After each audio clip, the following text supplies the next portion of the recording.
세 번째로 지구 시스템의 상호작용에 대해서 알아보겠습니다. 먼저 특징은 지구 시스템을 구성하는 권역들은 물질과 에너지를 끊임없이 주고받으면서 상호작용을 한다는 것입니다. 그리고 각 권역은 균형을 이루고 특정한 권역에서 발생한 변화는 자신의 권역 또는 다른 권역에 영향을 주게 됩니다. 그래서 자신이라는 것도 주의를 하셔야 됩니다.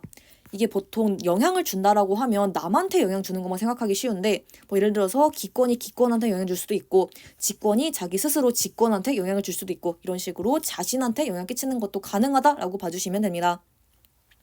그러면 구성 요소가 생명체 유지에 기여하는 과정 보도록 하겠습니다. 먼저 직권의 예시입니다. 과거에 판, 개, 아라고 하는 게 분리가 되면서 기후가 다양해지면서 다양한 생물이 출현하게 됩니다. 이 판게아라고 하는 건 고생대 말기부터 중생대 초기까지 존재를 했던 지구상의 모든 대륙이 하나로 합쳐져 있던 굉장히 거대한 초대륙이다라고 봐주시면 됩니다. 그리고 생명체의 서식처가 제공이 될 수도 있고 생명 활동에 필요한 무기염료, 즉 동일한 말로 무기질 미네랄이 공급이 되기도 합니다. 그러면 수권 예시 보겠습니다. 이산화탄소의 저장고 역할을 하기 때문에 생명체가 살기에 굉장히 적절한 온도를 유지해줍니다. 그래서 이산화탄소를 저장해주니까 온실기체를 저장하는 것이기 때문에 과도한 온실 효과를 방지합니다. 그래서 온실기체에는 굉장히 많은 종류가 있는데 그 중에 이산화탄소가 존재하는구나 라고 볼 수가 있습니다. 또한 기권의 예시로는 자외선과 유성체 대부분을 차단을 해서 생명체가 살기에 적절한 환경을 조성해줍니다. 그래서 강수 현상으로 물을 공급을 해서 생명체의 성장을 촉진해주게 됩니다.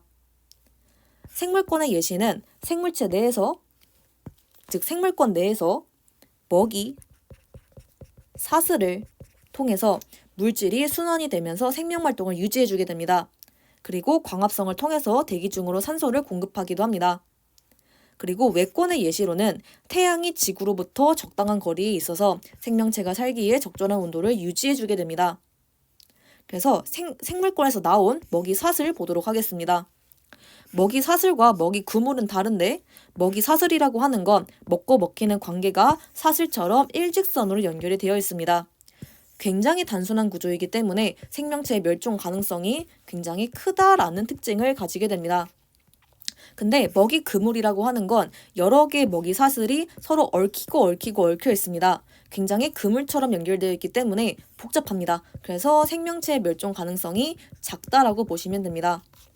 그래서 여기서는 예를 들어서 개구리가 사라지면 뱀이 살아가기가 힘든데 여기서는 개구리가 사라져도 뱀은 토끼나 쥐 먹으면서 살아갈 수 있습니다. 그래서 멸종이 상대적으로 적다라고 봐주시면 됩니다. 그리고 이 적당한 거리라는 말이 나와서 이 거리에 대한 전문 용어들을 살펴보도록 하겠습니다. 골디락스 존이라고 하는 거는 생명체 거주 가능 지역과 동일한 표현이고 그리고 생명 가능 지대랑 동일한 표현입니다. 정의는 생명체들이 살아가기에 적합한 환경을 지니는 우주 공간의 범위를 지칭합니다. 그리고 주의해야 할 부분은 별의 질량에 따라서 영역이 다르다라는 것입니다. 네, 그래서 이제 일단 우리 태양을 보게 되면 태양에서 골디락스 존, 즉 생명체가 살아갈 수 있는 부분은 지구와 화성 정도입니다. 그래서 이 부분에 지구가 속해 있으니까 지구는 살아갈 수 있겠네 라고 봐주시면 되고 행성마다 다른데 태양 정도 되면 지구가 이 정도가 골디락스 존이지만 질량이 좀 커지면 생명 가능 지대가 뒤로 밀리고 질량이 좀 작아지면 생명 가능 지대가 좀 가까워진다라고 봐주시면 됩니다. 그래서 별에 따라서 다르다라고 기억을 해주시면 됩니다. 그래서 이제 여기서 이 단어들, 이 두 개의 단어는 좀 직관적인데 골디락스라는 말은 약간 띄어갑니다. 그래서 이 골디락스 말에 대해서 어원을 살펴보도록 하겠습니다. 영국의 동화 중에 골디락스와 곰, 세 마리라는 이 동화가 있다고 합니다. 근데 이 동화에 나온 그런 내용이 있는데 죽이 너무 뜨겁지도 차갑지도 않고 딱 적당한 온도였다라는 그런 내용이 나온다고 합니다. 그래서 이 동화에서 죽의 온도가 딱 그 적당하다라는 거를 이용을 해서 그러면 여기서가 온도가 제일 적당하네. 그러면 얘가 바로 골디락스 존이라고 명칭을 해야겠다라고 해서 이 단어가 이 영국 동화에서 유래를 했다고 합니다. 그러면 권들의 상호작용 예시 보도록 하겠습니다. 근데 이 예시들은 문장을 보고 판단을 하는 거지 절대 암기를 하는 게 아닙니다. 그래서 여기 이제 나와 있는데 여기 나와 있는 걸 보면 이제 내가 이거를 보고 이제 해석을 한다라고 봐주시면 됩니다. 그리고 앞에서도 얘기를 했지만 스스로에게 영향을 끼칠 수도 있기 때문에 기권이 기권한테, 수권이 수권한테, 직권이 직권한테, 생물권이 생물권한테 영향을 끼치는 거 충분히 가능하다라고 봐주시면 됩니다. 그래서 이제 스스로 영향 끼치는 거 놓치기 쉬우니까 이거 반드시 기억하시면 되고, 그리고 이제 외권과 다른 권역 상호작용하는 거 보도록 하겠습니다. 먼저 외권과 기권입니다. 태양에서 방출된 전기적 성질을 띤 입자의 일부가 지구 자기장에 이끌려 대기로 들어오면서 공기 입자와 충돌해서 빛을 내는 바로 오로라가 발생을 합니다. 그리고 전기적 성질을 띤 입자라고 하는 거는 앞에서도 얘기했지만 대전되어 있다라는 의미에서 대전된 입자다라는 표현으로 사용이 되기도 합니다.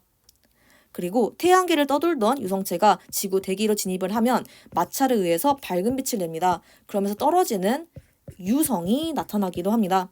그래서 유성체가 유성이 된다라고 기억하시면 되고, 외권과 직권의 상호작용을 보게 되면 외핵의 대류로 인해서 지구에 자기장이 형성이 됐었습니다. 그래서 우리 외핵은 액체였습니다. 그리고 외핵의 구성 성분은 철, 니켈 등등등의 금속 물질들이었습니다.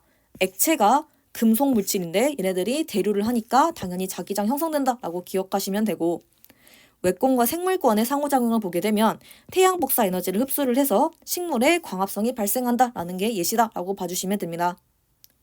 그리고 급격한 환경 변화가 원인인 거 보도록 할 건데, 직권과 생물권의 상호작용으로는 사막화 현상이 있습니다. 사막 주변 지역의 사막화에 따른 생물의 서식지가 파괴가 되는 게 있고, 기권과 생물권의 상호작용은 지구의 온난화가 있습니다. 기후변화에 따라서 식생 분포, 어종이 변화하는 것들이 예시이고, 수권과 기권의 상호작용으로는 엘니뇨와 라니냐가 있습니다. 얘네들은 수온 변화에 따른 기후변화를 의미를 하게 되는데, 엘니뇨라고 하는 건 원인이 무역풍 약화입니다.